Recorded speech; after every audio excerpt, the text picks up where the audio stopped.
Isang magandang umaga po sa ating lahat. Ngayon po ay araw ng Linggo, araw po ng pagsamba ng lahat ng mga Kristiyano upang kilalanin natin ang ating Panginoon sa pamamagitan ng ating pakikinig at pagsunod sa kanyang mga utos. Ang ating pong ebanghelyo ngayon ay tungkol sa paghahanda. Ang mabuting balita ng Panginoon ayon kay San Marcos. Noong panahong iyon, sinabi ni Jesus sa kanyang mga alagad, "Mag-ingat kayo at maging handa, sapagkat hindi ninyo alam kung kailan ang takdang oras."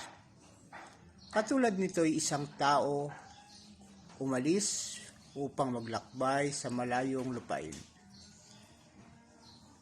Ipinababahala ang kanyang tahanan sa mga alipin na binigyan ng kanya-kanyang gawain at inutusan ang bantay pinto na maging laging handa sa kanyang pagdating.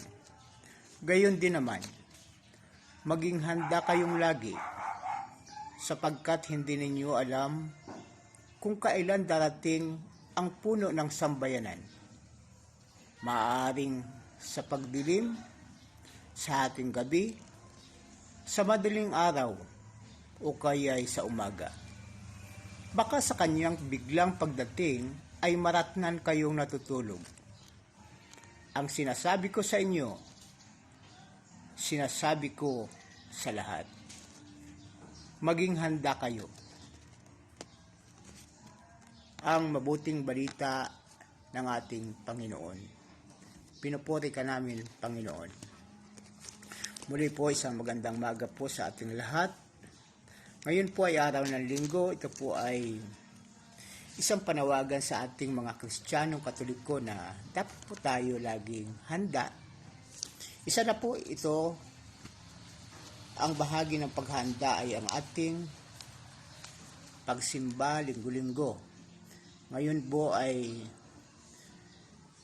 araw po ng paalala sa atin upang ihanda natin ang ating sarili sa pagbabagong buhay sa pagbabalik ng ating Panginoon.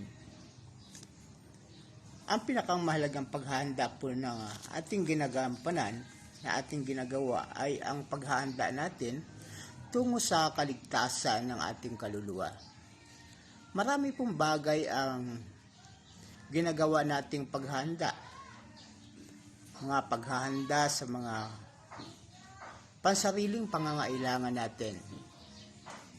Pasko, birthday, kasal. Mga kaarawan natin, mga celebration, ito po ay ating pinaghahandaan. Subalit ang pinakamahalaga pong paghahanda sa buhay ng tao ay ang paghahanda ng kanyang sarili para sa kaligtasan.